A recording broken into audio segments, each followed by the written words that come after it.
Hello and welcome to the show. We are live and kicking. Big up everybody. I hope everybody is doing well.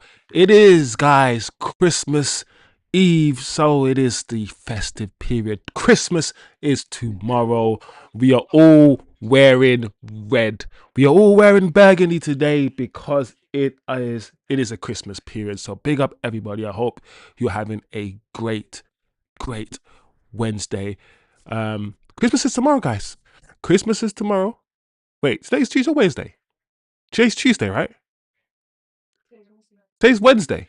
Today is Wednesday, which means our game is on Friday, Boxing Day. Our game is 2 days away. Listen, I even forgot what day it is. It's crazy. But big up everybody.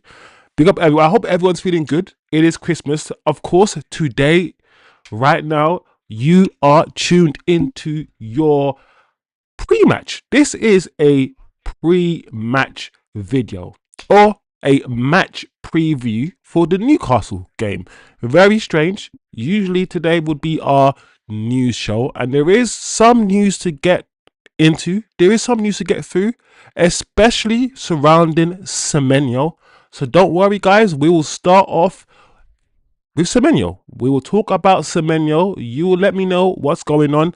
I will let you know what exactly is happening and what exactly is going down with Semenyo. Of course, we're going to go through today Amorim's press conference, his Newcastle press conference. Talk about the injuries, any injury updates, the debuts, any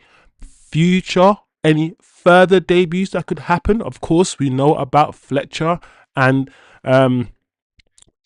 Shea Lacey that debuted against against who did we play against last time? I can't even remember. Aston Villa. There you go. Bruno absence. So we talk about the injuries. We talk about Amorim's press conference. Also, Dorgu has spoken. Dorgu has come out with quotes regarding the Newcastle game. So we're going to see what Dorgu has to say. He doesn't really speak much. He doesn't do many interviews. So it'll be very interesting just to talk about what Dorgu is saying. And also, Amorim has something very, very interesting to say regarding meeting with Jason and Omar. And I think you guys are going to want to know what Amorim is talking about here. So we're going to go through the Semenyo stuff together as a community, as we do the press conference. And of course, as we usually do with our match preview shows, we just end the show talking about the Newcastle game. We will end the show talking about any formation, any player changes, what we're going to expect from Newcastle, what kind of game is it going to be on Friday. So big up yourself. It's Christmas. I hope you're having a good time. I hope you're drinking whatever you're drinking, spending time with your family, all of those nice things that make you feel warm inside. And I hope Man United also make you feel warm inside. But recently, they haven't. Recently, we haven't. We have been losing games. So big up everybody. Turkish in the chat already. My guy TK, always. Big up Kizzle. How you doing, TK, man? No Semenyo, please. Let City spend 83 million on him. Address the middle of the squad, please. Happy holidays. Just listen in today as I'm sitting at a poker. Oh, you still do the poker? All right. That means, what time is it over there in Canada? It's quite early. Right? Hmm? I think it's 8 hours behind. Yes, it's about maybe midday for TK today. Anyway, big up TK. Thanks for tuning in as always. Big up the chat. Remember, leave your chats. I always interact with the chat. That's my job, and I love to interact with you guys. So make sure you drop your chats. Before we get into the Semenyo stuff, TK, I will have to say I somehow slightly agree with you. Before we get into Semenyo news, because that's the first thing we're going to talk about, is raise your hands, guys, if you actually thought Manchester United were actually in for Semenyo in January. Do you actually believe, because Semenyo would have always cost us minimum around the same amount as the Brandon Mbeumo's Cunhas. He was always going to cost Manchester United around £65 million. Minimum, in my opinion. And especially getting someone in January, it probably would cost us more to get him. So whenever, and I said this to you guys, and I've been saying it for a long time, I do not believe that Manchester United are seriously going to spend any kind of big cash on any footballer in January. Not after spending the amount of money we spent in the summer. We weren't supposed to spend that kind of money in the summer. Mbeumo wasn't supposed to cost as much as he cost. Sesko wasn't supposed to cost as much as he cost. We weren't supposed to spend that kind of money. We didn't qualify for the Champions League. We didn't get that 100 million. And in order to get some of the money we got, in order to spend some of the money we spent in the summer, we had to do one or two things with credit cards.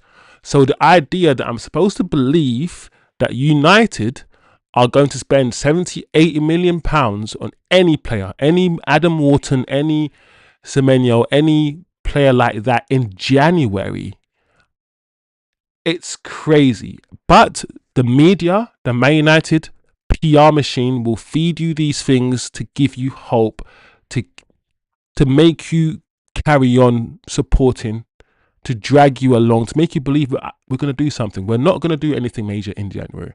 I'm telling you that, guys. Manchester United are not going to do anything major in January. That's the first thing. The second thing, guys, I want to ask you is, the manager plays with a back five almost, with wing backs. Semenyo is a winger. He's a left or mostly right-sided forward, just like Mbeumo. They play in exactly the same position. Where is Semenyo going to play in this manager's system? Because I've told you this many, many times, guys. There is no winger in world football that wants to play wing back. They don't want to do it. There's no Lamine Lamar. There's no winger in world football that says, do you know what? I want to play in defense. No wingers. No. We are very lucky, very extremely lucky to have Amad Diallo already at the club, prepared to do the wing back. Because I'm telling you, we're not going to find a footballer at his level playing wing back in the world. Hakimi and Mendy, who are supposed to be the best wing backs in the world, are nowhere near Amad Diallo's level of talent. They are not. They're not. Where are these wing backs? Semenyo, in my humble opinion, guys, was never going to come to Manchester United to play wing back. Never. We could deploy him in one of the 10s, but that's not his natural role. I keep telling you this, guys, about this formation that we're doing. No one plays this formation. No player fits into this formation. It's a dying system. It's a doom system. But let's get into it. Let's get into it a little bit, because I'm giving my opinion before the facts of the matter. And these are the facts of the matter. Man City are progressing to complete this deal for Semenyo.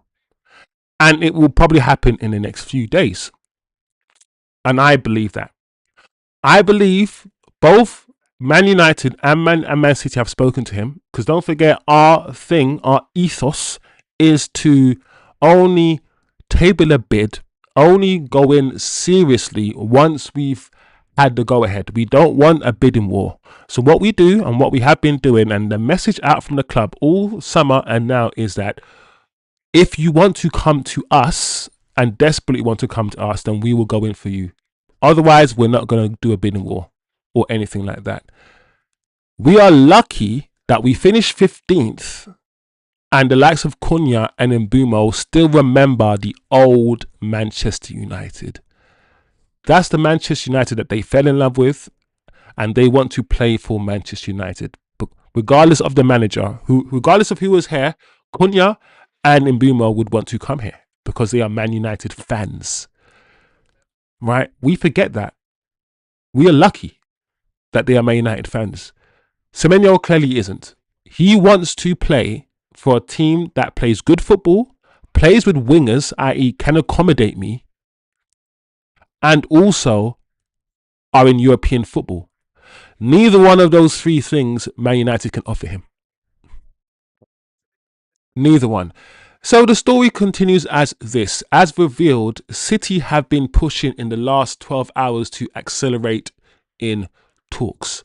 Semenyo indicated City as favourite destination despite United trying hard, and Chelsea and Spurs are out of the race. I don't think, even as Manchester United fans, guys, I mean, some of you don't want Semenyo anyway.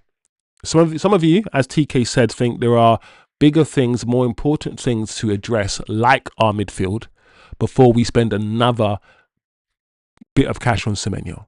We've addressed our attack. We're scoring a lot of goals. As you guys have said, Man United are the second highest goal scorers in the Premier League.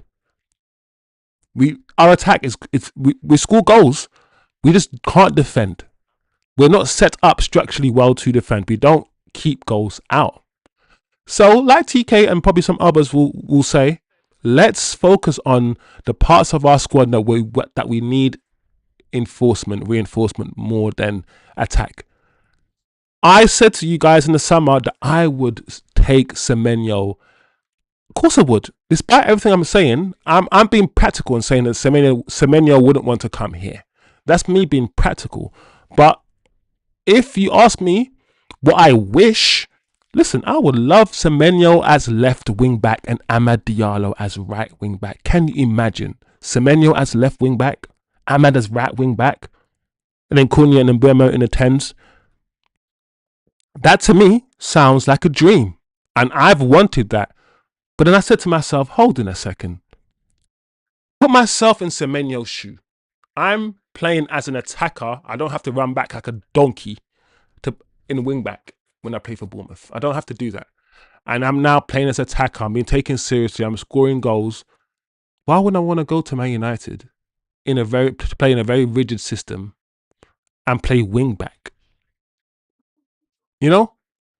So that's where I'm at when it comes to Semenyo. He's somebody that I would want at Manchester United. I would want him, but I'm putting my logical brain, and I'm like, okay, I would want him. That's fine. I want £100 million. That's great. So what? Will he come here? And I don't think he's going to come here. I think City have won this race. It's scary because if I think of Doku on the left and Semenyo on the right, it's a bit frightening now because Man City weren't really the pace and power team. They didn't really buy players like Doku. But now Man City are going down the sort of like, okay, forget the tiki. Well, they're still going to do the tiki-taka. They're still going to do the sauciness. But getting the Dokus, getting the Semenyos, getting these sort of like black, strong African players that with speed, and it's a kind of different route that City are going. And I feel like the pace and power of the league has gone even more. It's gone even more pace and power than it was before. So athletic, this league. So good luck to City. You know, right now, City and Arsenal are the two challenging for the league. So if they can get Semenyo over the line, who knows how that will change the trajectory of this whole league, guys. Who knows? Let me see what the comments are saying. Let me interact with you guys a little bit before we move on. Big up Eddie. I see you, Eddie, bro. Semenyo is a smokescreen for us. Take the eyes away from our pursuit of Wharton and Anderson, TK. Yeah, I see that. That makes sense to me. You know, we could go back to have a look at Lucan Agume, says Eddie. Possibly. Maybe. I don't know a lot about that, but we could do. Curie Susan. Saw Wharton play yesterday, Curie Susan, against Arsenal. He's composed, tall, and makes good decisions, it seems, on the pitch. My issue with Wharton's guy and those sort of players, guys, is that for me, it's frustrating to know that those players are going to cost Manchester United around 70 to 80 million pounds. And as good as they are, They are some of the better young players out there. Back in the day, for 70, 80 million pounds, you would get world class, world beaten Pogbas. And now for that money, you're getting Whartons who are not. It's just that as good as the Whartons and the Balebas are, guys, the kind of money quoted for these players for me is just crazy. Um, Big up Curie Susan as well. New face in the chat, new face in the chisel. Eddie says, who do you think we will bring in Wiz? Bro, Eddie, I do not think we are going to bring in anybody in January. I really don't. I really don't. I'll be surprised if we do. I would love us to. I really want us to. But I don't think much will happen. I don't think Arsenal will do anything in January. Let's see. Let's see, because I might be wrong, guys. It's just my opinion. Just my opinion. But you know, when I kept saying to you guys, I don't like talking about transfer news during the season. When the season starts, leave me out of this transfer news, because you had all summer to make these signings and you didn't. So when they kept talking about the Semenyos all last month and the month before, I kept saying, you know what? Man United are lying. They're lying to us. They're not doing anything in January. They're not. I can't see it happening. And we have news. I have news that I'm going to present to you guys today. No, part of this show that kind of agrees with me. That proves my point that United, Ruben Amorim, they're not really interested in doing anything rash this January. They'd rather wait for the summer. They'd rather wait for the summer and do the whole suffering thing. That's what they're gonna do. So we'll talk about it as well later on. TK says, make agreement with player first, then let them know the United train only comes through town once in your life. Move on if player is undecided. That's it.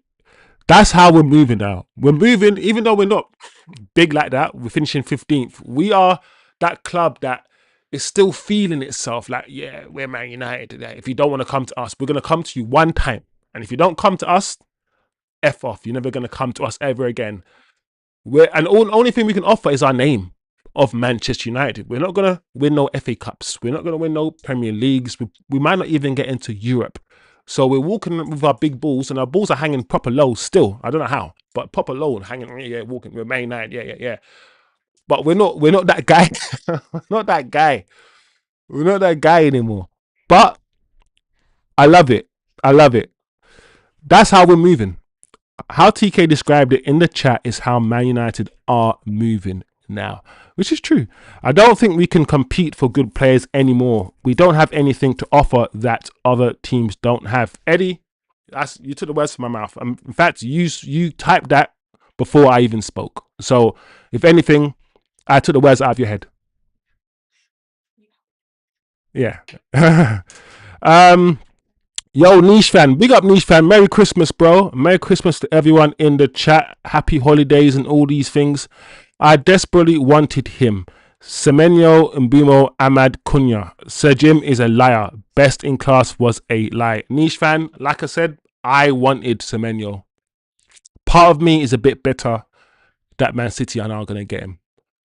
But, you know, at the same time, I got to think about it, and I got to think from the player's perspective. Cunha is a madman to come here.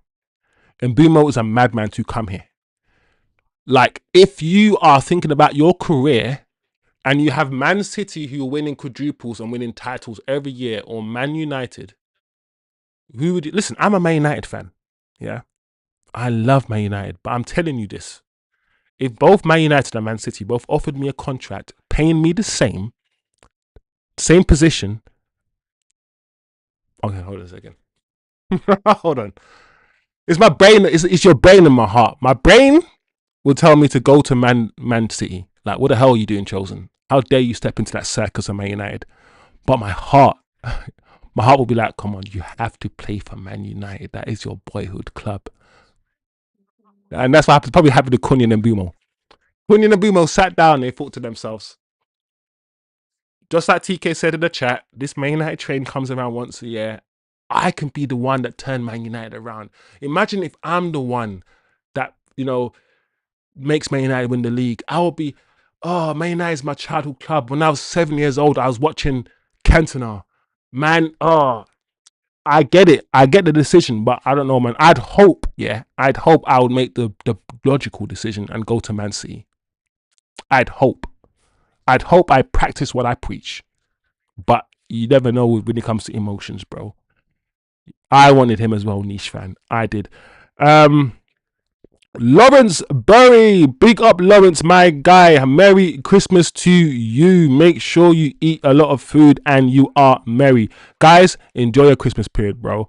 Everyone get fat. Don't let no one tell you nothing. You can go to the gym afterwards. Get your Christmas puddings in. That's what I'm gonna do. Handsome but useless manager symbolizes the club in 2025. Let's hope for a 2027 turn around. So Lawrence, it's funny, man said he's handsome but he's useless.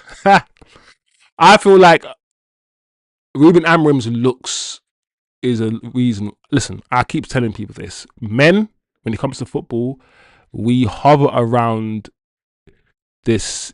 We say we hover around homosexuality a lot. We call each, like, we like footballers that are handsome. So many guys online say they like Cristiano Ronaldo because he's handsome. We are very weird.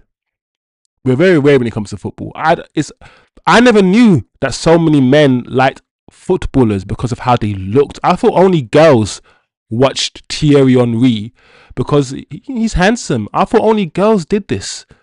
But to find out so many men were like, oh, look at my manager, he's handsome. I'm Amorim sexual. You go on Twitter and you have people say, I'm an Amorim sexual. I believe in Amorim. I'm like, you're an Amorim sexual? And you're saying it out loud like it's... Am I lost? Am I in a different universe or something? I'm not even.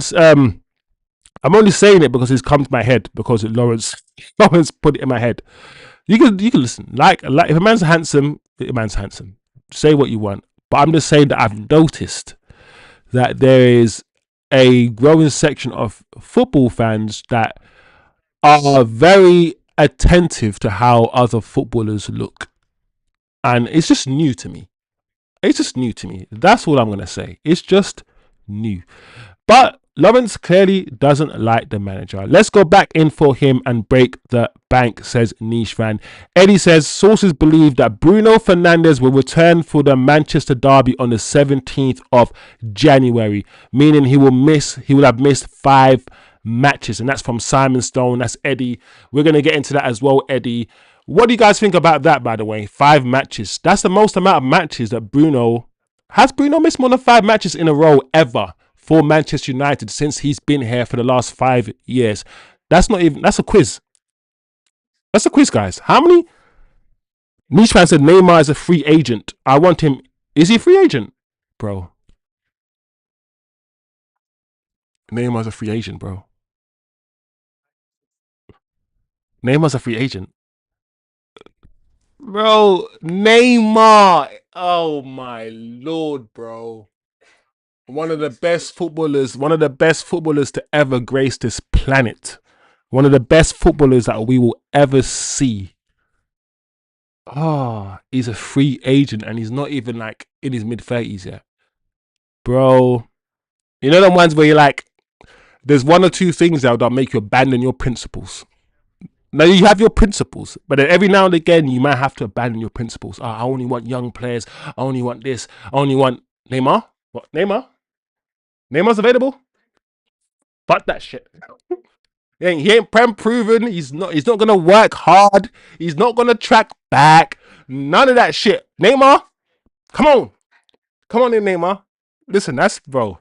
Neymar, Neymar. Anyway, let's move on. Here's some more news for you. Let me read it out to you very quickly. Manchester United made a strong pitch to Antoine Semenyo, but remained disciplined in their approach. Competitive offer made, but club are aware there was heavy competition, including City and late Chelsea. Cool. We understand there were no plans to utilize Semenyo as a predominant wing-back. Despite suggestions, Ruben Amorim will build a new system around him. Let's stop there for a quick second there, guys. There's no plan to utilize Semenyo as a wing-back. So where is he going to play, guys? We play wing backs and 2 10s. That is how we play. Semenyo is not a 10. Listen, Brandon Bumo, as we can see, is also not a 10. He doesn't feel comfortable in that inside position. That's not his position. He doesn't have the tech. Brandon Bumo is a wide forward. He's a wide. Ahmad is more of a 10 than Brandon Bumo is. Yeah. Semenyo is not a 10. I don't think we can buy Semenyo, put him in the left or right 10 and expect him to do 10 stuff. So that's quite strange. Anyway, it goes on to say, guys, Man United viewed Semenyo as a winger / attacker first and foremost. Amorim's system was not a factor in Semenyo's decision-making process. How do you know that? How do you know that it wasn't a factor? Because did you speak to Semenyo and say, Semenyo, was Amorim's system a factor? And Semenyo says no. You don't know that. This is propaganda. It's also interesting, guys, to say that he's viewed as a winger, attacker first. We do not play with wingers. So what are you going to do? Bring him in and change this formation to a 4-3-3? Which means it's, guys, some of these things, yeah. If you read these things and you try to use your brain to think about what you're reading, it doesn't make a lot of sense sometimes, guys. It really doesn't. All clubs who made a salary offer did so in a similar financial ballpark, but United are not prepared to break their wage structure to go higher than rivals. Okay. So who said we were? Who said we should? There's no detail here. It's just a very, very interesting tweet from I don't know who this tweet is from. I won't. Ben Jacobs, thank you. But Semenyo's decision is based on project appeal, not money.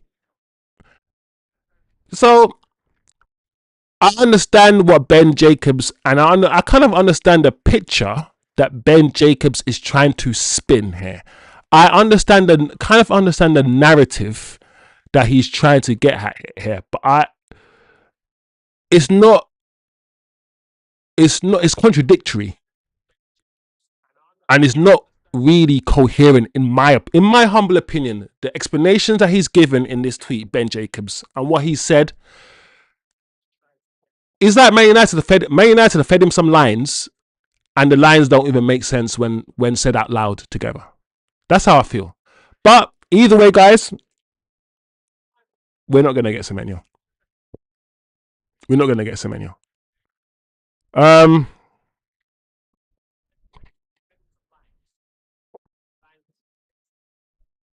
Ahmad scored the winner on his full debut at AFCON for Ivory Coast. He scored the winner. Well done, Ahmad. I need to go and see that, Eddie. I didn't see it. I need to see the highlights of that. Are you guys all watching AFCON? Because I'll definitely do the semi-finals and the finals of AFCON. Because right when I see images of AFCON and when I go on Twitter and I see the videos, AFCON is looking live, bro. It's looking live. You see the Cameroonian fans with the Nigerian fans and Benin fans. Like, it's just looking like a vibe, bro. Proper vibe. TK says Semenyo would be an expensive luxury signing at this point. Maybe last summer would have been better, but let's shop wisely here. I know everyone wants to blow their Christmas money. Yep, I'm with TK. I'm with TK on that one. If Neymar is available, I'll take him, bro. Let's stop talking about that, bro, because that's just gassing me up. I would rather take Abdul Fatwa than Semenyo, to be fair.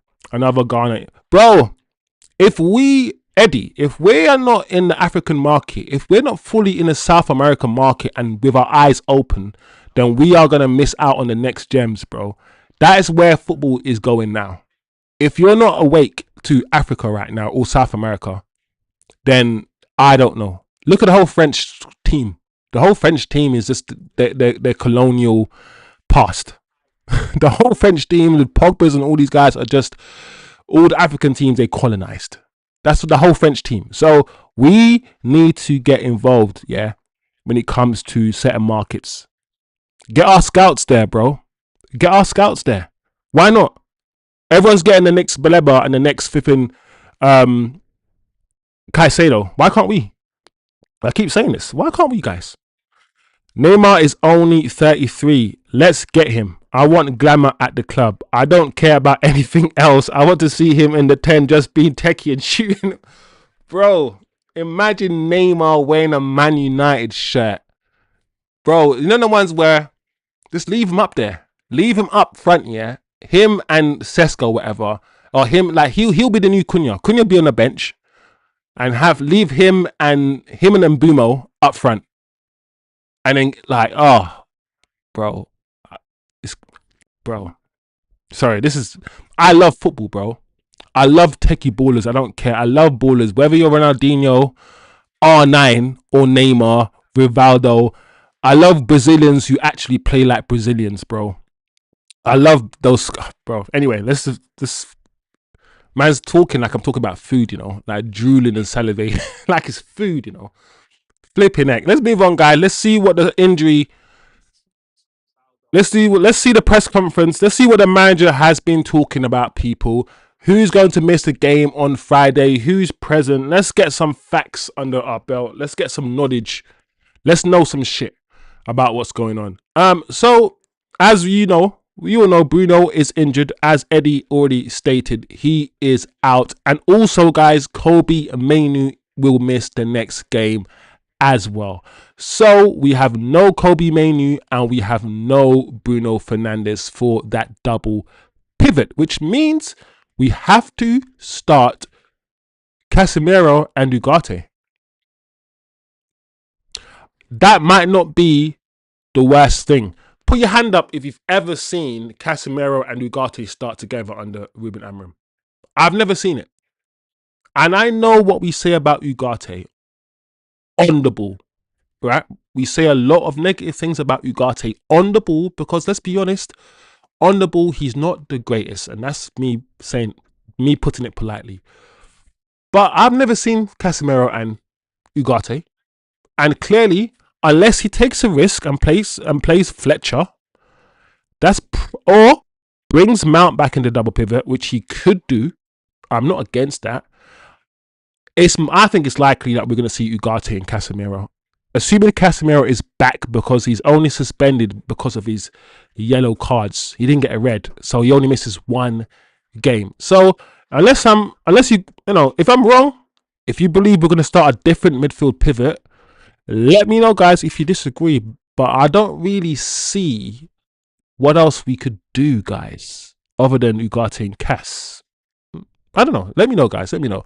So that's been Bruno and Kobbie who missed the next game. As Eddie says, Bruno will miss the next 3 or 4 games. He's back in January. And like I said, I don't know, guys. Let me know if I'm wrong. Is this the longest period that Bruno's been out for since he's been here? Literally, do you know what's funny about this situation about Bruno? We literally went through his interview that he did when he spoke about the fact that he's always available. And he's always this and always that.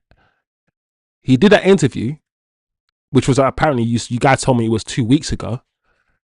And soon after the interview came out, he gets injured and he's unavailable. So as soon as he bragged about the fact that he's always available, he gets injured.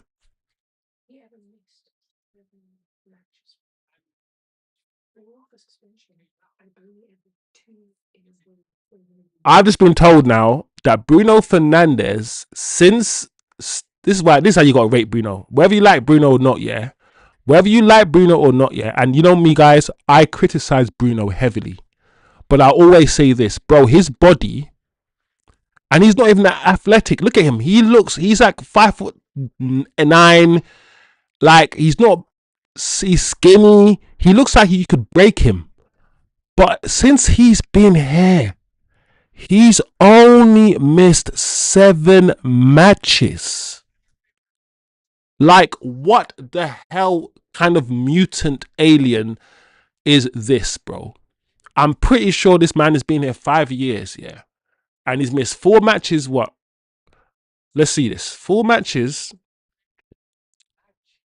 due to injury and 3 due to suspension, right? Or something. 4 because of suspension. We know the 3 red cards last season were one of them. So 4 because of suspension and 3 because of injury. And only 2 in a row. This guy is superhuman, bro. Like, say what you want about this guy. He's a super soldier. How can you play that many games constantly and always be available, bro? Bro, I don't think you guys understand. Like, there's no footballer out there that's like this. It's crazy. His injury record is flawless. Insane. Sorry, I know I'm going off a little bit, guys, but I'm just have to. I don't think you understand that as a sports person, as an athlete, world-class top athlete, to play 5-6 years non-stop without never getting injured is fake. It's fake. Anyway, let's move on, guys. Let's move on. Let me check the chat quickly.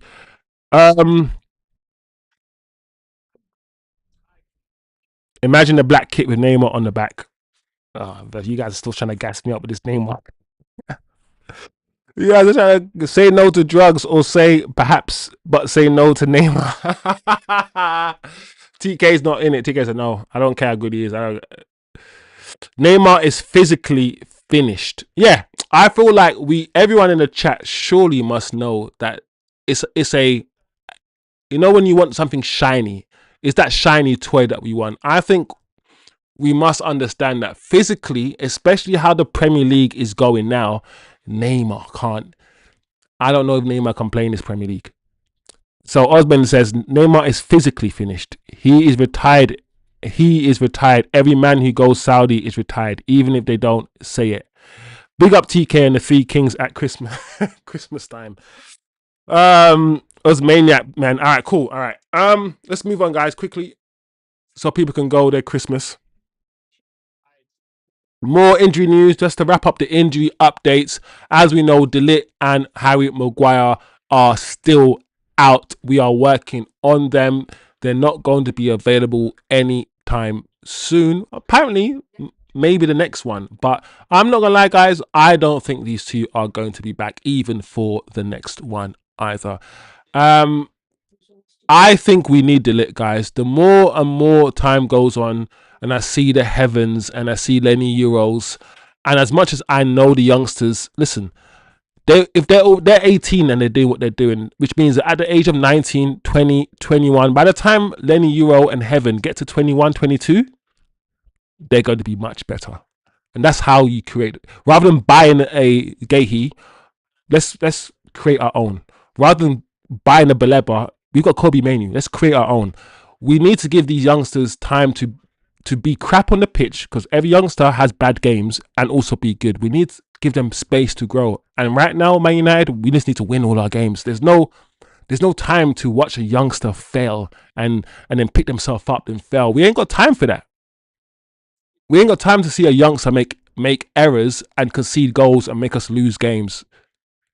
So, well, we either need to send them out on loan or find a way to create our next stick star. Maybe give him 10 minutes, 15 minutes here or there. I don't know what we need to do. But we need De Ligt back, guys. We need De Ligt back at the base of our defense. 100%. He is very, very missed. But the manager's come out and he says this about Shea Lacey and Jack Fletcher. And before I read out what the manager has says in his press conference, I want to just make sure that we understand that sometimes the manager says things and I feel like they're lost in translation. Because a week ago, he was very negative about the academy. And every single United fan online bashed the manager, saying, how can he talk so negatively about the academy? How can he talk about Amas and Obi and say how they're not good and all these things? He was very negative about the academy. And I came out and I said, Amorim, be careful, bro. You don't want to say bad. No manager, no Man United manager has ever come and cussed the academy. Even if you don't think the academy is that good, just don't do it. So I find it very interesting how the week after he stomped on the academy, he gave Fletcher and Shea Lacey their debuts. That's not, I want you guys to understand that's not a coincidence. It's not a coincidence that he sat there in a press conference, said some really bad things about the academy, and I'm pretty sure after he spoke what he said, and some of the things he could be lost in translation, he speaks a different language, he could say things a bit too harsh in English that he might not mean in Portuguese. Who knows? But it's not a coincidence that he said what he said, probably was spoken to by Jim or somebody, and then the week later, he included 2 academy guys in his squad and he put them on the pitch. The stat is out there. He is the worst manager in our history when it comes to academy players. Every other manager has given young players a chance. Apparently, the stat out there that he's actually the worst. But all of a sudden, he's given 2 young players their debut. That, guys, is not a coincidence. I want us to understand that before we move on. So he then, as I said in this match preview press conference, spoke about these 2 youngsters, and he says this: the behavior they showed during these weeks is really good. He says something positive about young players. I don't have that feeling that they think I'm a little bit different because I played for Man United. I think he's basically saying that he believes they are humble and more grounded, which is a good thing. I don't know what you guys think about that. I know I've given you a lot of context and I've said a lot, but it's good that he's speaking positively about the youngsters. I don't know whether he had to add the whole, they're grounded. But maybe it's the way that he was asked the question. I feel like a lot of Man United fans want youngsters to be humbled. I think we've seen the likes of Garnacho, for instance, and I feel like a lot of the fan base now want the youngsters to appreciate that it's Man United, be thankful for the opportunity, and to not behave in a way that comes across entitled. I believe that's what the fan base wants now, and the question was probably asked in that way, hence why he's spoken about, them being humble. But good, positive. Like I said, listen, we don't play with wing backs in the academy. So where this guy's going to get wing backs from for his system, I do not know. Let's move on. He also said this about Bruno Fernandes's absence, guys. Bruno Fernandes's absence gives Martinez and Shaw the opportunity to show leadership. I don't know if that fills any of you with confidence or if it fills you with despair. I don't know. I know some people in the chat are not fans of Luke Shaw and Luke Shaw's leadership. When has Luke Shaw led Manchester United to anything? I don't know. But that's his thinking. That's his opinion. Bruno understands the positioning on the pitch perfectly. He pays attention to everything. It's an opportunity for other guys like Leacher, Shaw, all of those guys. I don't understand. He's saying it's an opportunity for them to show leadership on the pitch, I assume, because just because Bruno's not playing on the pitch, it doesn't stop him from being a captain. He's still there with the guys. So I think he means on the pitch first and foremost. But he kind of makes it sound like they're going to play in his position. I'm like, bro, no, they can't play in his position. Even though Martinez came on for Bruno. Let me know, guys, what you think. Because I know some of you guys, a lot of Man United fans have said that they want to see Martinez in the midfield position because of his passing. The way he passes through the lines, in between the lines, he faces the ball. He's very direct. because of that, and because we've seen him step into midfield before, a lot of guys have been saying, let's give him a chance there. He played 45 minutes there. So what do you guys think? What do you guys think of his performance? Is it a long-term solution? I don't know. You guys let me know. But very interesting. Right, let's move on quickly. Ruben Amorim also says during that press conference that players like Jack Fletcher can step up in the absence of Bruno. It's interesting he's saying players like Jack Fletcher can step up in the absence of Bruno. We're not talking about Kobbie anymore. I know Kobbie's injured, but if Bruno was injured and Kobbie Mainoo was not injured, would he be saying Kobbie Mainoo can step up in the absence of Bruno? Would he be saying that? I don't know. He goes on to say, guys, I think Jack Fletcher did a very good job. I think Jack Fletcher was fine. I think when he came on, he was fine. He didn't do anything amazing, but he was just fine when he came on. And that's why when we have these opportunities, we need to give space to guys like Jack and the other ones. I can see the comment. The first comment is play him ahead of Ugarte. The fact that we spent 60 million on Ugarte is, yeah, it's very interesting. And we let. Listen, I wasn't the biggest fan of Scott McTominay, but I'd rather have Scott McTominay right here, right now, than Ugarte. I'm just being honest, guys. I'm just being honest. But it's good. Listen, I like this. When the manager is like this, guys, because one of the manager's jobs, like Fergie says, and Fergie does, is to protect his players. When the manager came out and tried to stamp on the youth the other day, I was like,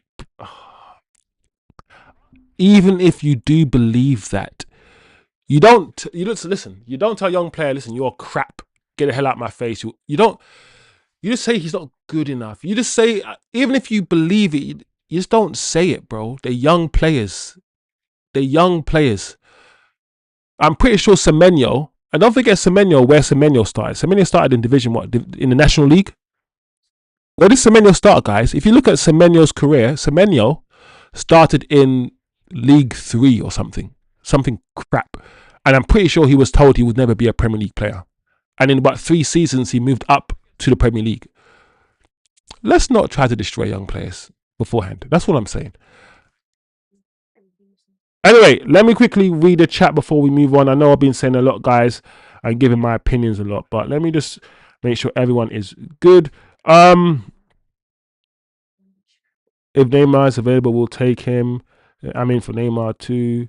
Yeah, I said I've seen that already. What's TK? Say no to. Yeah, I've read that already. Niche fan. Yeah, I'm watching Ivory Coast and Cameroon. Oh, Ivory Coast. When's Ivory Coast and Cameroon? All right, Niche fan. We might do Ivory Coast Cameroon because that's Mbimo versus Ahmad. So yeah, we'll have to do Ivory Coast versus Cameroon. We'll have to do it as a community, bro. We have to do it. So we'll do that match live here. Ivory Coast against Cameroon. That's fine, Niche fan. We'll do that match.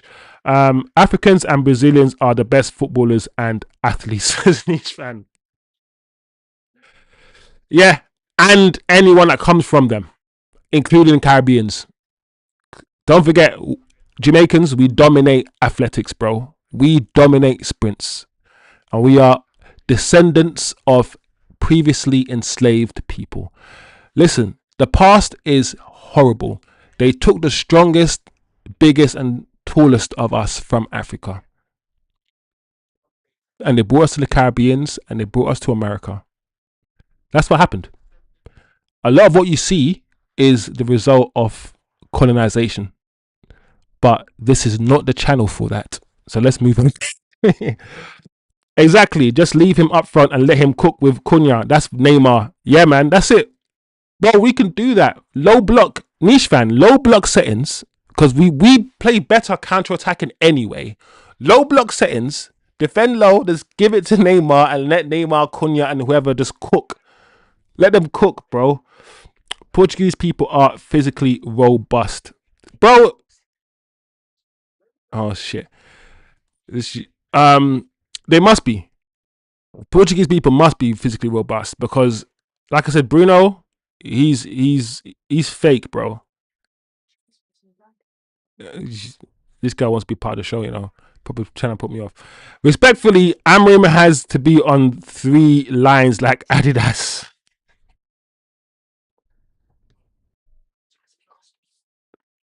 Bro, Afro. Sorry, not Afro. Outro. Outro came with the bars, bro. Outro almost killed me with his first line. Respectfully, let me read it again. Respectfully, Amorim has to be on three lines like Adidas. That's crazy, bro. That's crazy. Talking about we can win any game. How many have you won in your tenure, big man? Acho, you need to come back more often, bro. That line's killed me, bro. It's finished me. Literally, the lines killed me. The lines killed me. No pun intended. Big up Acho. Yeah, big up, man. Trust me, we have been getting dunked on with Delit and Maguire. It doesn't matter who is in the back line, said Acho. Acho, do you know what I've said? Yeah, Delit. I still feel like Delit is the best defender we have, but I've always said defending is structural, and if we don't keep clean sheets playing five at the back, the most defensive system you can play in football is the system that we play, and we concede more goals than anyone else. It's an oxymoron. It's crazy how that sounds. Um, Acho says, yeah, nah, chosen. Ruben has been cussing and undermining the academy, but he wants these men to die for him on the pitch. Acho, don't get me started, bro. Because I'm not in my anti Amrim mode right now. But you're gonna get me ranting because you're starting to you're starting to put things into my mind. You're starting to remind me of things this guy has said and this guy has done, and it's getting my head hot. Yeah, it's getting my head hot. That's what I said, bro. Like, this guy says 1 minute I want to quit and 1 minute I want to stay. Who says this and keeps their job? Man said sometimes I like my players, other times I hate these guys. What? Yeah, yeah. It's but today's show's not about that. I'm sorry, but I'm not hearing all this flowery language around Lacey and Fletcher. Amrim doesn't rate the youngsters. I agree. I don't think he rates them. Hence why he should. Why should he rate them? Respect is earned, not given. Martinez bar Cass has been out our best midfielder. As in what the 45 minutes he's played. That 140. Do you know what? I rate that. I rate that actual. I know Villa did not press him and he had too much time plus space. However, he did what was needed. Sat, played it forward. Do you know what? I did listen. At the end of the day, yeah, I asked a question. What do you guys feel about Martinez? And only Atro was giving me some. Listen, I want to know what people feel like. Feel because I watched Martinez in the midfield, and you know when you don't want to get too excited, you don't want to jump the gun. It's only 45 minutes. Aston Villa sat back. All of these things. But what I saw of Martinez was sound. I'm not going to go overexcited. But what I saw from Martinez was better than what I've seen from Ugarte. And it frustrates me when I know that we spent 60 million on players, that we have players who can do the job here, but we just don't know. We just don't know about it yet because the manager hasn't tried them, or he's not good at player profiling or something. I don't know what it is. But I'm asking about Martinez because even when I was watching him for the 45 minutes, I was like, do you know what? I want to see him there again. Let's do it again. Let's increase the sample size in order for us to know whether he can do this job for a longer period of time than 45 minutes, or when Bruno's injured. We have to just play him, bro. So play him again. Give him another 45 minutes there. Let's see what happens. Why not? Why not? Atro says no, he wouldn't have. Amorim doesn't rate Kobbie. Yep, that's in response to my other question about whether he would have said the same thing about Kobbie. If last season was not evident of that, then Lord knows. And he also says if Scott was playing, both CMs would vacate the midfield. It would be a 3-0-7. That's the thing with Scott. Scott McTominay hid a lot especially when he played with Fred. Fred would go for the ball, always seek the ball, never hide Fred. And you see Scott McTominay hiding behind players. But as soon as we moved Scott McTominay, as soon as we changed his position from a double pivot player to a box crasher like who does everyone hate now? That Bellingham. Bellingham is a box crasher. That's the kind of that's who he is. Lampard is a box crasher. But as soon as we identified that Scott McTominay had a powerful shot, Scott McTominay's strike, the way Scott McTominay strikes the balls really well. And as soon as we realized he could do that job, he looked like a different animal. Player profiling. Know how to profile the player, understand his attributes, and know where he plays, know where he fits. Just understand that. That's all we have to do. Stop buying players that are not 10s and trying to force them to be 10s. We're still doing it now. Brandon Bemo's not a 10.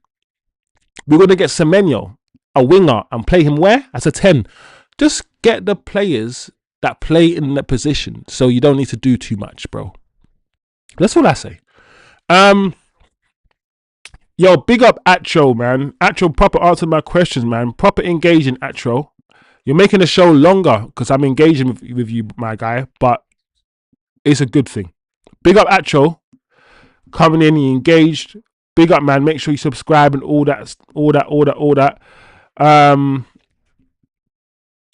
I'm with you with Delete being the best defender, and your point about structure. Hence why I'm sorry about Amorim has to go. As you said, how do we have 5 and we have conceded as much as we have scored? That is Acho. Big up Acho in the chat. Big up yourself, Acho. Merry Christmas, man. Enjoy yourself. Eddie says, let's not get ahead of ourselves with Martinez, even though he's played there at Ajax a few times in the past. Yeah. Eddie, let's be level-headed. Let's just see more games before we get excited. Yeah? You're right, Eddie. You're right. All right. Before we go quickly, Ruben Amorim says, I am confident we can win any game. And that is the heading. That's the title of the stream. Ruben Amorim is confident we can win any game. And to be honest, semantics, if we're abiding by the English language, what does he say here? He's confident we can win any game. He's not confident that we will win every game. If he says, I'm confident we will win every game, then I'll be like, okay, Ruben, it's 4 lines. It's not, it's that fake Adidas. You know them 4 lines? The 4 lines you just get, you're like, shit, is this Adidas? And you go to school and your friends like, you're 9 years old and your friends are like, bro, that's not Adidas. It's not. So all those 2 lines, and then those 2 lines you used to get. Yeah, it's fake. I don't know.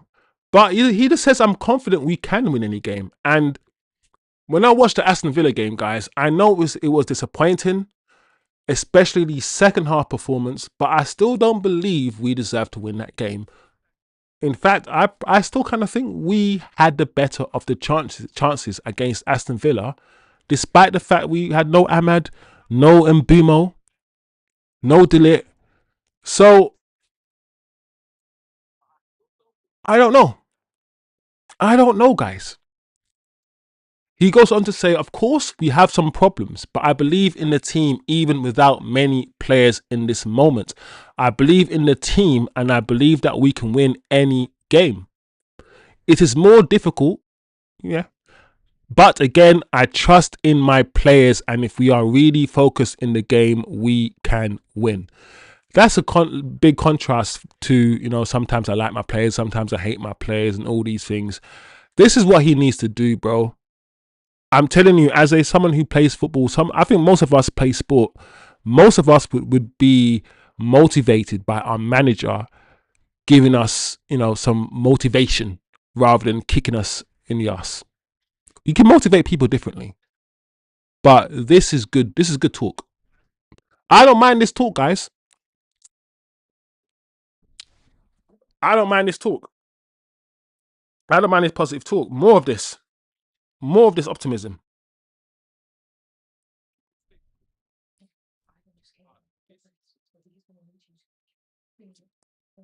More of this optimism. Because at the end of the day, a lot of the fan base, yeah, a lot of the fan base, we are depressed. A lot of us are stressed. A lot of us are unsure about the direction of the club. We get told we're going to do this. We're Man United. We're the best in class and all these things, but we just don't show it. We don't show it. So the narrative is set by the manager. When he speaks, he has the ability to make us feel positive about things, or he has the ability to get the fan base all depressed. Just using his words, he has that ability. So the more he speaks confidently, positively about the players, the better the atmosphere will be. So that's fine. Is there anything else? Dorgu has come out, guys, and Dorgu has spoken. He never really speaks, but I think when Dorgu speaks, he sounds quite well. He speaks quite well. He sounds quite intelligent when he speaks, level-headed. I know Dorgu had an interesting game against Villa. Dorgu found himself in very good positions. He set up the goal for Cunha. He also set up the header for Cunha that Cunha should have scored. So basically, he should have had 2 assists against Aston Villa, Dorgu. While at the same time, I still want more from him. I still want more from him going forward. So he had a very strange game. Off the ball, in terms of his athleticism, pace and aggression, I've got no problems with him. It's just, for me, his end product just needs work. Dorgu, please, bro. Please. So Dorgu has said this about Newcastle. Let me know if you agree with this sentiment about Newcastle and how they play. I think we've all watched Newcastle enough, people, to understand how aggressive their midfield is. My lord. Joe Linton looks like a boxer. Then you have Tonali, and you have the real Bruno Guimaraes. That midfield, yeah, is just so aggressive. So he just basically, confirmed that. I think they press very high. They are very aggressive as a team. I think one of the most aggressive teams in the league is Newcastle, guys. They play very direct, which is true, and they have a very good midfield to control the game. So I think it's always difficult to play against Newcastle. I feel like he knows some shit. And it's good when I hear my players talk about other teams in a way that makes me feel like, yeah, they've done their research. They understand who they are up against. Newcastle are a really good team. They're 6th in the league and they play very well. No, they're aggressive. They're very aggressive. They press high. All of these things. It sounds intelligent. It's good. It's a good thing. They fight for every ball. And we know Newcastle do this, guys. They're very aggressive and strong, says Dorgu. I think the physical battle and to be calm on the ball will be important, especially for you, Dorgu. One thing I need from you that I see a bit too much of, I feel like Dorgu is not calm enough on the ball. I feel like Dorgu sometimes tries to do things very quickly, and sometimes I'm like, Dorgu, just take your time, bro. Take your time. Feel the game. Anyway, he goes on to say, we need to try to get the ball in their half so they cannot press us high. Let me know, what kind of game are you guys expecting against Newcastle? Because I feel like Dorgu was right there. We know Newcastle are going to kick us. They're gonna like Anthony Gordon's and all of these guys. They're quick, so our wing backs and our defenders have to be on point. The striker that's that 10-foot tall, he's gonna try to win things in the air. So Lenny Euro, who's not the most aggressive defender, we talked about Lenny Euro's lack of aggression and his lack of aggression in the air, hence why Maguire was picked ahead of Lenny this season in games, because Lenny Euro in the air is not the most aggressive. So we're going to have to be very aggressive in the air against that Walter Mader guy. Sorry, I'm butchering his name, but you know that striker, the new striker that they have. It's going to be a difficult game. Very, very difficult game, guys. St James's Park. And in my opinion, you guys, please, guys, put your predictions in already because we're slowly starting to come towards the prediction end of the show, the match preview end of the show. Let me know what the scoreline is going to be, what you think the scoreline is going to be. Let me know what kind of game you guys think it's gonna be. I think it's going to be a difficult game, very difficult. I'd be very surprised if United win, just like I would have been very surprised if we beat Villa, but we could have. That's why I'm like, do you know what? I think we will lose. But once again, I think we'll lose 2-1 or 3-1. That's what I think. I think it'll be a close game. I think we'll start well, like we start well all the time. First 20 minutes, we might even score a goal. Maybe. I feel like Newcastle will get into the game. They're at home. And as soon as they score the first goal, things will change. I will also feel, based on just the stats, guys, and I keep saying this, and I'll probably keep saying it throughout the whole season because I can't see it changing. We lose or draw the second half of every single game we have played this season, bar one. So I'm not going to say bar one anymore. I'm just going to say all games because that one game, who cares? So we've lost or drawn every single second half of every game. We'll probably lose the second half. We'll probably go into half time 1-0 against Newcastle. And then second half, Anthony Gordon will score 2 goals. And we'll lose 3-1. That's kind of how I see the game playing out. Big up Ivan in the chat. I see Ivan in the chat. Honestly, I don't know how to feel anymore. I don't know what our aspirations or ambitions are. We just exist. I'm not excited for anything. I just watch the game as a chore. Oh, Ivan, that is how a lot of us are feeling, Ivan. Like the beauty of what Ivan is saying in this chat right now is that he's not alone. I reckon a lot of us are feeling that way. Like, it's just a chore now. It's like you're not getting anything back apart from losses. It's not a symbiotic relationship. Like, the club just uses you, takes the money from you, uses you for clicks, all of these fake news for clicks and for clout and all this PR stuff. It's supporting Manchester United over the last 10 years. You would probably end up, or could probably end up, very emotionally unstable. This club has been so unstable that if you follow this club or have been following this club for the last 10 years, with all your emotions, with your heart on your sleeve, like a lot of people do, you could find yourself a very emotionally unstable person because of how you followed this football club. How unstable this football club has been. The circus it has been. So I fully get you, Ivan. You know me, I fully get you. But guys, we have to be optimistic, otherwise we will die of pessimism and we will be in some downward negative spiral. And especially men, us men, guys, let's be real out here. We need each other, man. We need to support each other in this day and age. I'm not saying, we don't love the women. We love the ladies. We love the ladies, guys. But men, especially all the crap that's surrounding men and spoken about men these days, we need to somehow come together and be positive around each other. Ivan says Dorgu is breaking down Newcastle's tactics and then he will proceed to let Newcastle do exactly.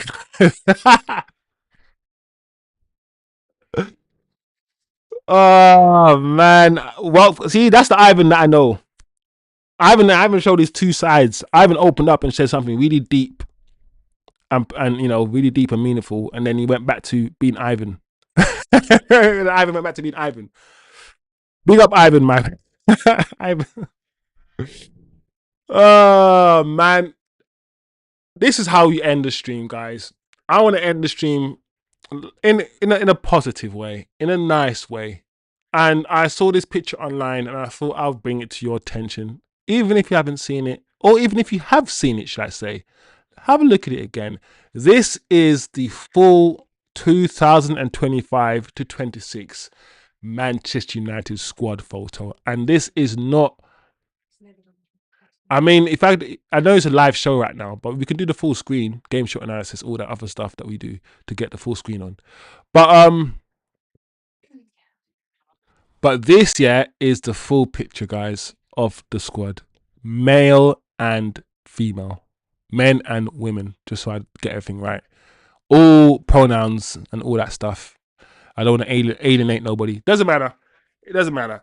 But that, guys, is the full squad picture, and I know you can't see it, and it's not enlarged and whatnot. I'm trying to get it to. There you go. There you go. We've enlarged it. I find, you know what? These are little small little things, yeah, that I'm like, this is so cool. It's so cool that they've done this picture. You have number 7, the male number 7, standing next to the female number 7. Like, it just makes it make sense.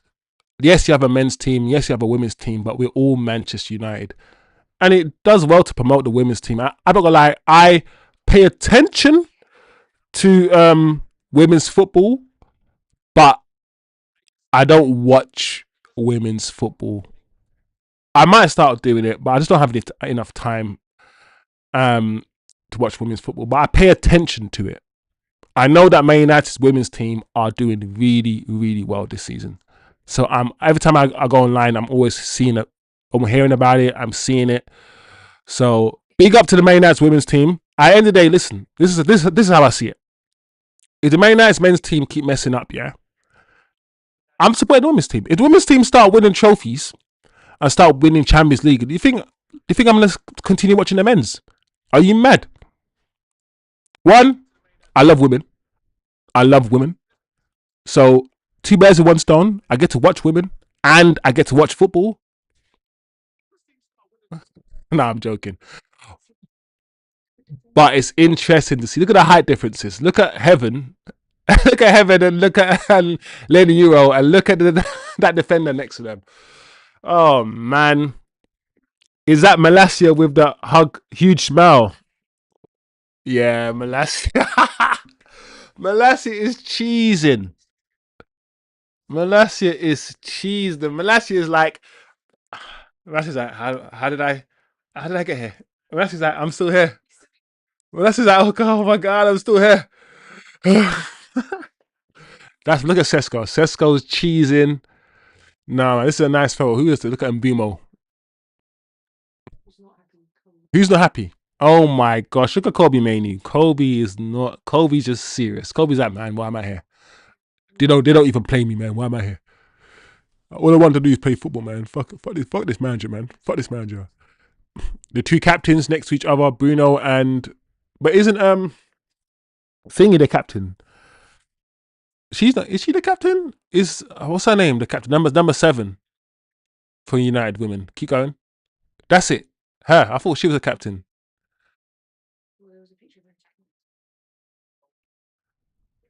Yeah, that's a nice photo. Yeah, the new women's goalkeeper is really good. Yeah, that's a Maillard, the black female striker as well. Also, the best female striker in the world to ever exist. Yeah, plays for Man City and he's from Jamaica. Yeah, Bunny, man like Bunny Shaw. Like I said, listen, my island, my country is small. So many excellent people come out of that tiny little island. I have to be proud. I have to be proud to be Jamaican, bro. Big up that photo, though. Big up the photo. Ahmad, oh my lord, Ahmad. Okay, so Ahmad's not smiling either. Ahmad's just serious. I ain't gonna lie, yeah. From what I see of Ahmad and all the videos I see of Ahmad comes across, yeah. I don't know him, but just what I've seen and the image that I've created in my own mind. He comes across like a menace, bro. He comes across like a menace in the changing room. He's always slapping someone over the head, doing something a bit bullyish. Like, I remember seeing a video where Ahmad was drawing a picture with Heaven. Yeah.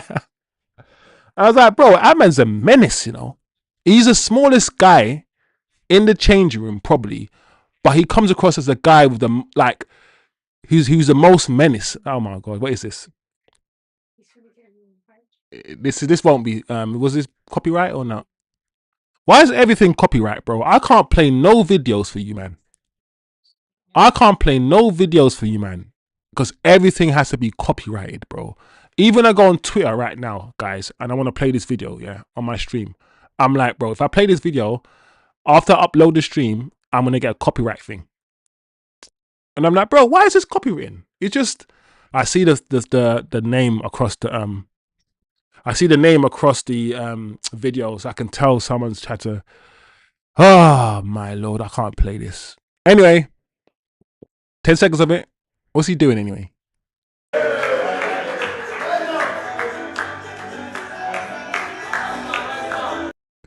Do you know what also I like about Ahmad right now?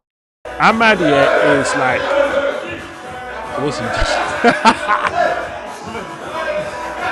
I love it. He's doing the traditional dancing for Ivory Coast. You know what, Ahmad, yeah? I like when players, yeah, grow up in front of us. Because when Ahmad came to us at age 18 from Atalanta, right? Yeah. Atlanta at age 18, and he scored those weird goals, and he scored that little header when he was running back. He was always a genius anyway from time. But he's now the leader of his national team, bro. Like, Ivory Coast look to Ahmad to lead them. Cameroon look to Mbumo to lead them. When we start having players that grow up in front of us, that went from literally a boy, 18-year-old boy, to now 23 years old, leading your national team, one of the best players at the football club, if not the best player, in my opinion. It's just not growth, man, and that's what you like to see, bro. That's what you like to see. So big up everybody. It's Christmas time. I'm gonna go and cook now. I'm gonna make my ackee and saltfish. As you guys may know, ackee and saltfish is the national dish of Jamaica. Christmas time, which means I'm gonna wake up to my fried dumpling and my ackee and my saltfish. You understand? Me I gonna yam my food, eat my food with my people them, and be good and be merry and be happy. So big up everybody. Have a good Christmas. Usually with family. I know a lot of you guys will be with family. We will be here on Friday. Yep, Friday, which is Boxing Day, which is the Newcastle game, 10 p.m. Before we go, let's quickly look at the team. Quickly, guys, look at the team that we believe will start on Friday. Do you guys have any sympathy for footballers who train on Christmas Day? I've had this conversation a few times, guys. And I'm just going to ask quickly out there. I know they get paid a lot of money. I know that they get paid a lot of money, and I know Christmas Day training might only be 3 hours in the morning, and then you go back home. Do you guys have any sympathy for footballers who have to train on Christmas Day and then train day after Christmas and then have matches the day after Christmas? I've always said I love the fact that Christmas time I can watch football, but I always got to remind myself that these guys are at work Christmas time. Then I got to say, oh, but they get paid loads of money, so it's okay. Then I'm like, is it okay? Is it okay to miss Christmas or miss the first half of Christmas every single year for 15 years? I don't know. Eddie,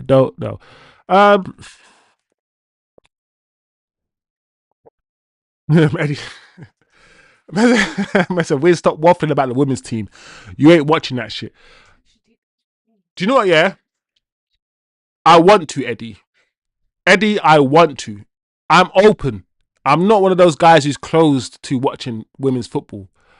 I think me watching women's football is more about time, guys. Who's got time in the week to watch hours and hours of women's football as well? That's not up to the standard of the men's football. I've been to a women's football game. I've been to Arsenal versus Man United women's game, and I'm telling you,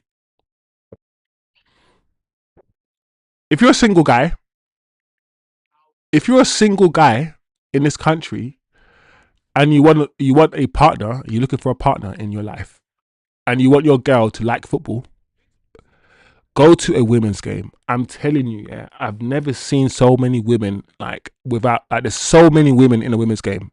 Like in a women's game, yeah, in a women's match, I reckon the ratio is like 70% women, and they all like football. It's a win-win, bro. Go to women's games. I'm not saying.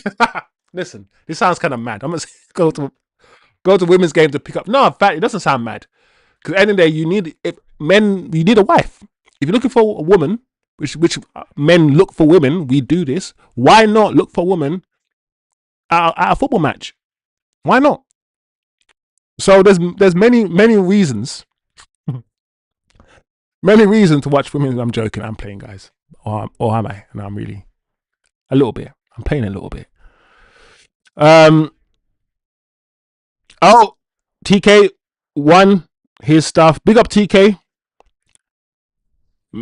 Spend your money wisely. I'm mad with the Diddy mugshot, says Ivan.